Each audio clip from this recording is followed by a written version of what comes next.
Welcome back everyone. This one we're going to once again do another mackerel rig, but I'm going to do how to rig this thing up again, the Wog Head. In my last videos, remember last week, I done mackerel 101 and just some different ways to rig up some mackerel rigs. I had a few comments, well, some emails sent to me from some guys telling me that I rigged this up wrong. I'm going to tell you that there's not one way to rig these Wog Heads. You can rig them a few different ways, and as long as they swim in the water, they're fine, they're going to catch mackerel. But a couple of guys did mention why don't I rig it up the so-called proper way with rigging wire. So what I'll do is I'll rig it up that way with rigging wire and show you how simple these things really are to rig up. I've even got some garfish here. I'll even bait it up just to show you how easy it is to bait up, rig up and get swimming. It's not a hard rig, because most people look at this and think, what the hell do I do with that? And when you see how easy it is, yeah, I bet you go buy them and use them and run them, because mackerel, actually Spanish mackerel, love them. Okay, so last time you saw, last week, I had this rig. There's my gang hooks and single strand wire, and I've got a bait spring on this one with the wire poking out and a bait spring. This is one way you can rig them, and I do it this way too because I've got a lot of these type of rigs laying around. So I just use these ones and put the Wog Head on instead of a little pink skirt, and they work just fine. But the guys didn't like that apparently, so I took this one off. I'll throw it away. This time we just got the head. For this, I am going to rig it up on some fairly heavy wire because I am fishing in cans, and next time this thing sees the water will be around October, because that time of year we get a lot of 30 to 40 kilo mackerel up here around certain reefs out a bit wider. So I will have a crack at them. I'll have that new boat by then, and I'll take the Wog Heads out, and we'll run them for those big boys out a bit wider.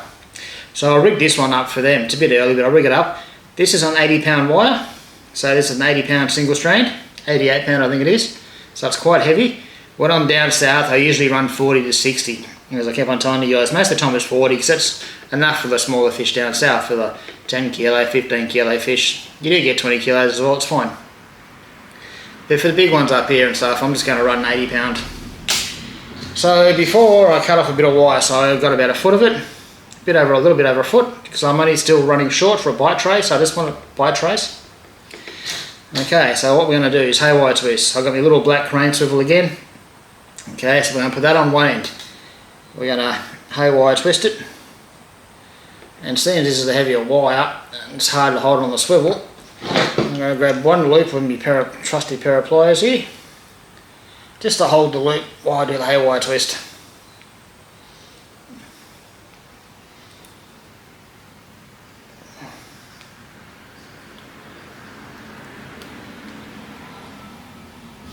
Okay, so there's one. Now we'll just bend backwards and forwards a couple of times, snap her off the tag end.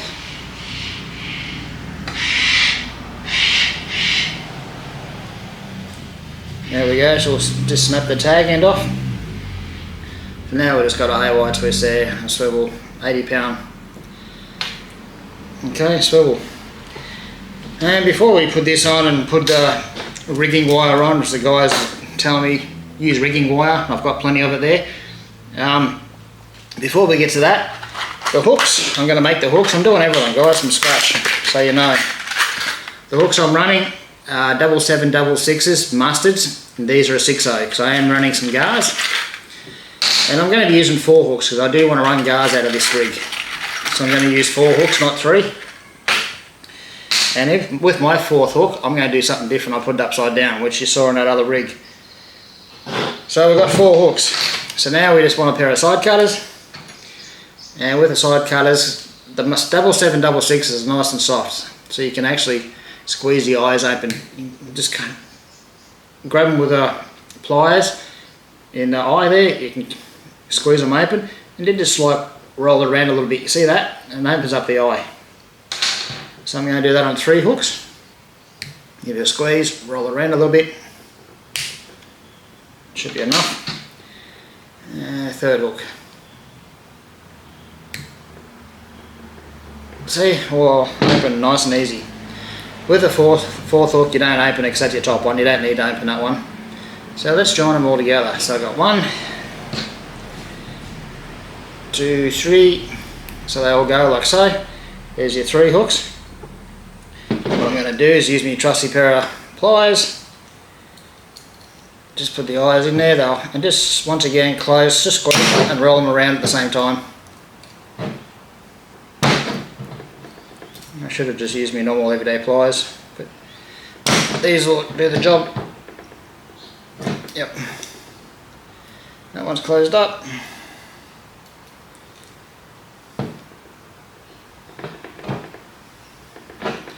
That one's closed up. So you've got your gang hooks there. Now with my 4th one, I'm going to do it opposite. So it's going to go that way. I'll explain that in a minute, and you'll see it when I do the gars as well. Now we're going to put it. Oh. This works better and it's a bit easier just with normal everyday pliers instead of your crimping pliers. A bit slippery, they pop out. But there you go, you can see the gang hook's got 3 up, 1 down. Okay?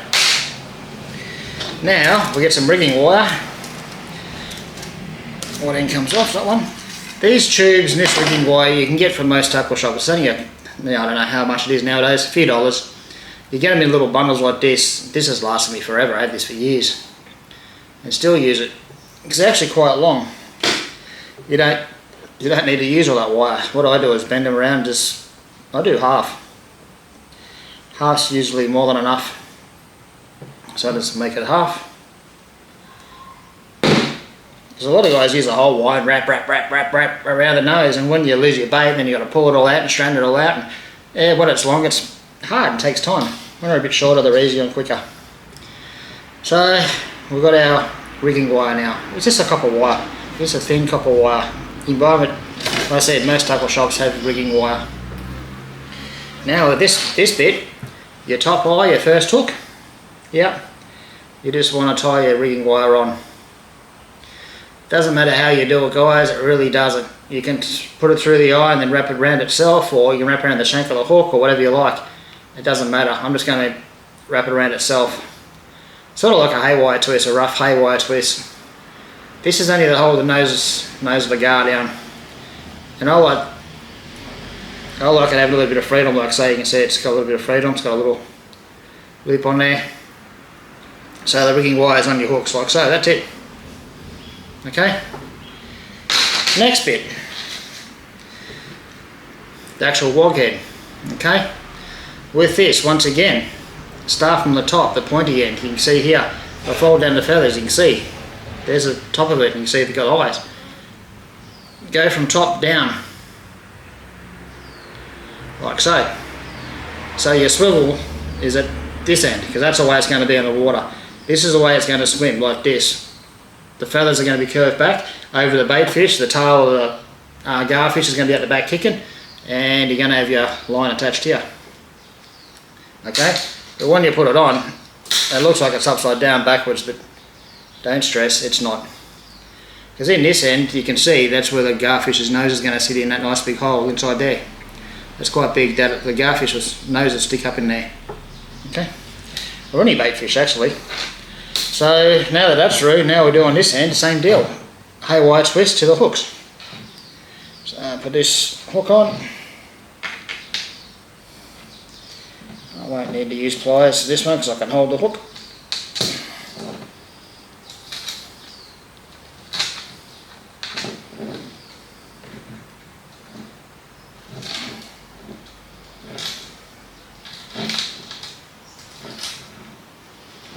Okay, nice little haywire twist there.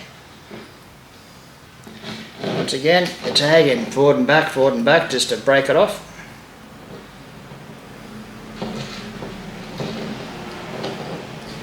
Maybe tagging really short so it's hard to grab. Sorry guys, bear with me, there we go. Just broke it off, so that's off. So there's your wog head. This is all rigged up. So slide down that down. That's it. She's all rigged up, ready to go. So you've got your gang hooks. No sinkers on it this time, okay guys? No sinkers, keep you happy. Rigging wire, I'll show you how to use that in a minute.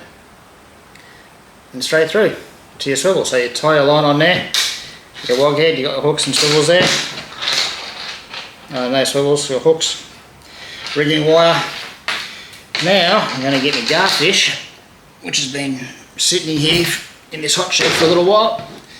It smells fantastic. Good thing it's bin night. Yeah. Okay, so with the guards, first thing we all do, we know you use a little spear, snap him off. Don't need that. Next thing you do, before we put him in the water, give him a bit of a loosen up. But, oh, he's got a bit of a split in him, but that's alright, it's only for demonstrations.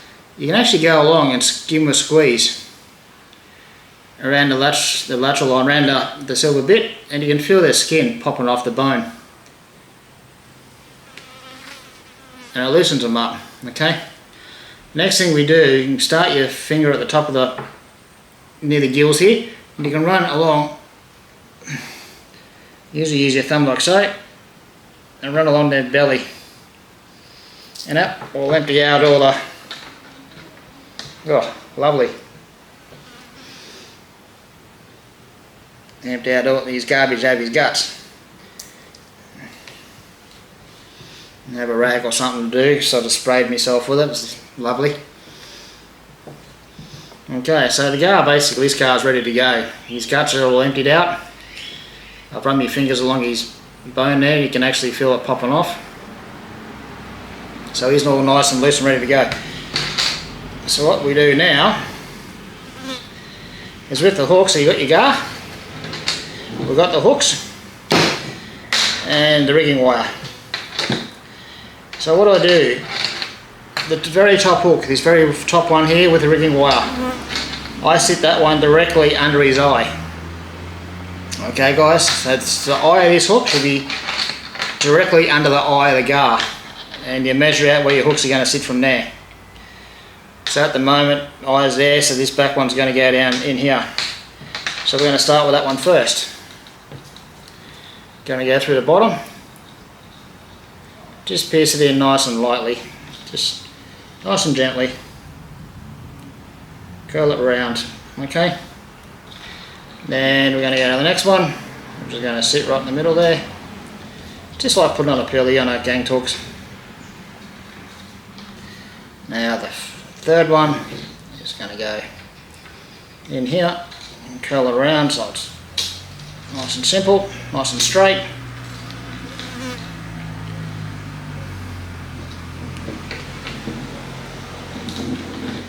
Okay, untangle my rigging wire. So you got your gang hooks all through your bait fish here, you can see that, right? And your first hook is going to be level with the eye. The reason you want that is because with the rigging wire, you can take the eye out if you want, but I'll just push it through. You bring the rigging wire up, you put it through the eye. Okay. You push the hook up into the gill cavity there, put the wire around. You wrap it under him quite tight, and then you go back through his eye cavity again. And just do that a couple of times, that will hold the bait in place. Okay, so down, round the hook and the eye. You can even go over the top of the head if you want, and just wrap the wire around. And that's it. Okay, nice and easy. My gar's not doing too well, it's been sitting in the shed a bit long. You can see that, and you can see my fourth hook is free from the gar, because I want the gar's tail kicking in the water. I don't want another hook in there keeping it stiff like a stiff rig. I have the hook the other way. You can see that. It keeps the tail will kick freely, and as soon as mackerel come through and usually chop off the tails, with that hook there facing the other way, you don't miss many strikes. You miss bugger all. And with the hook and the wire sitting back there, it looks like it's not going to swim, but the whole idea is now, I showed you how hollow that was, so you can stick his nose right up inside the wog head. So we'll go Jamie's head up in there, like so. And that's it, that bait's ready to go over the side, guys. What we do is drop that over the side, make sure it's all nice and straight, like so. He'll go in the water, these feathers will come back like so, and this thing will go along kicking in the water quite nicely. And that's how simple it is. That's just a rigged up wog head right there. Okay, I've made a bit of a mess, it's been a little while, and it's got a dodgy hot gar. But you can see it. How simple is that, guys? That really is simple, and it's probably one of the best mackerel you're going to come across. And all you see, you've got the hook, eye of the hook jammed up in his gills there. The wire, the rigging wire comes off the hook through his eye, then back down under around the hook to hold the hook into his gills there, and go through his eye cavity a couple of times, and then wrap the rest of the wire around somewhere. You can even wrap it around his nose a bit further and keep the wire of your main wire against his nose if you want. Just wrap the wire around. But I don't worry about that because the wire sits where it's meant to once you stick his head inside the wog head. That's how it's going to troll. It's not going to spin or anything. It swims beautifully. That's it. She's ready to go. Go catch a big mackie. I'm going to say, damn, I've made a mess. And this thing's ripe. Oh, it's very hot in the shed. Anyway, guys, thanks for watching. Thanks for watching me make a mess.